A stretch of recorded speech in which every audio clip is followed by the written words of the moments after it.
నిర్మల్ జిల్లా బాసరలో విషాదం నెలకొంది.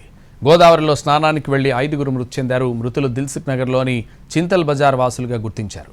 గజ ఈతగాళ్ల సాయంతో మృతదేహాలను బయటకు వెలికితీశారు. మృతులు రాకేష్, వినోద్, రుతిక్, మదన్లుగా గుర్తించారు.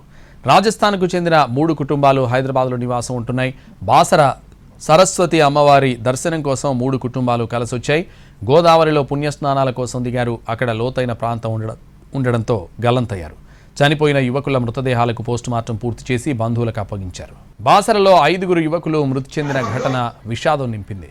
ప్రమాదానికి ముందు ట్రైన్లో బాసర వెళ్తున్న మృతుల కుటుంబ సభ్యులు సంతోషంగా గడిపిన క్షణాలు సెల్ఫీ వీడియో ఇప్పుడు అందరికంటా కన్నీరు పెట్టిస్తోంది.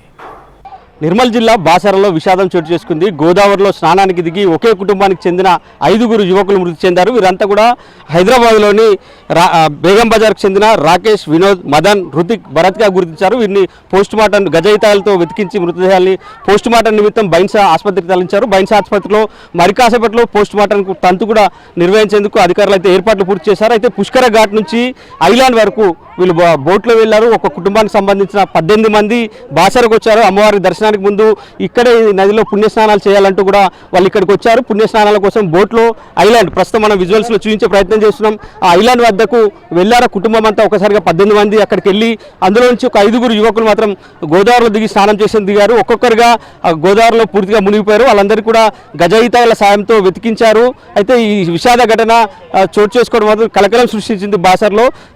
గతం నుంచి కూడా ఈ పుష్కర ఘాట్ వరకు మాత్రమే స్నానాలు చేసేందుకు అనుమతి ఉంది. అక్కడి నుంచి ఎవరు కూడా ఐలాండ్ వరకు వెళ్ళడానికి వీల్లేదని పోలీసులు అయితే ఆంక్షలు పెట్టారు. కానీ ఆంక్షల్ని ఛేదించుకొని పర్యాటకులు అంటే భక్తులంతా కూడా బోట్లో ప్రత్యేకంగా అక్కడికి వెళ్ళారు. వెళ్ళిన క్రమంలోనే ఇన్సిడెంట్ జరిగింది. ఒకవేళ బోట్లో ఐలాండ్ వరకు వెళ్ళకపోతే ఇంత పెద్ద ప్రమాదం చోటు చేసుకునేది కాదనేది మాత్రం అధికారులు చెప్తున్నారు. రేపటి నుంచి ఇంకా స్ట్రిక్ట్గా అమలు చేస్తాం. ఖచ్చితంగా బోట్లని పుష్కర ఘాట్ వరకే భక్తుల్ని ఇక్కడి వరకే అనుమతిస్తామని చెప్తున్నారు. ఎవరికి కూడా ఐలాండ్ వరకు పంపించే ప్రసక్తి ఉండదని కూడా చెప్పారు. అమ్మవారి దర్శనానికి వచ్చిన 18 మంది భక్తుల్లో 5గురు మృతి చెందడం వాళ్ళంతా కూడా ఒకే కుటుంబానికి సంబంధించిన వారు ఉండడంతో తీవ్ర విషాదం చోటు చేసుకుంది. ఇక బైన్సా ఆసుపత్రి వద్ద కూడా ఆహాకారాలు మిన్నంటాయి.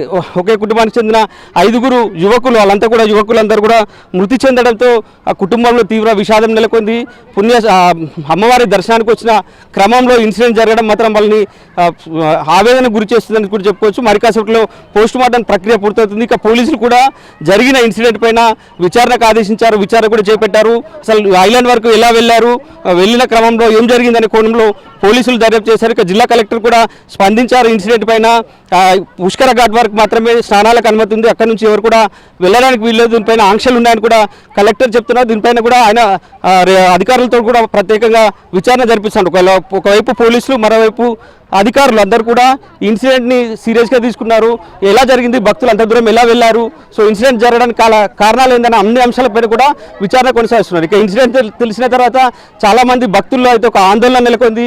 బోట్స్ అన్ని కూడా ఎక్కడికక్కడే నిలిపివేశారు. ఎవరు కూడా ఇవాళ బోటింగ్ అనుమతించడం లేదు. నిన్నటి వరకు కూడా బోటింగ్ కొనసాగింది. ఇవాళ ఉదయం వరకు కూడా బోటింగ్ కొనసాగింది. ఇన్సిడెంట్ జరిగినాక మాత్రం బోట్లన్నీ కూడా ఎక్కడికక్కడే నిలిపివేశారు. బోట్లన్నీ కూడా ఆపేశారు. ఇక భక్తులు చాలామంది వచ్చారు. ఇన్సిడెంట్ తెలిసిన వాళ్ళు మాత్రం భయాందోళనకు గురవుతున్నారు. ఒక్కసారిగా 5గురు చనిపోవడం పట్ల వాళ్ళు ఆవేదన వ్యక్తం చేస్తున్న పరిస్థితి ఉంది. సో బాసర పుణ్యక్షేత్రంలో మాత్రం తీవ్ర విషాద ఘటన చోటు చేసుకుందని చెప్పుకోవచ్చు. ఇది బాసర పుణ్యక్షేత్రం వద్ద తాజా అప్డేట్. కెమెరామెన్ రవిచరణ్తో బాల్కుమార్, ఎన్టీవీ, బాసర నుంచి.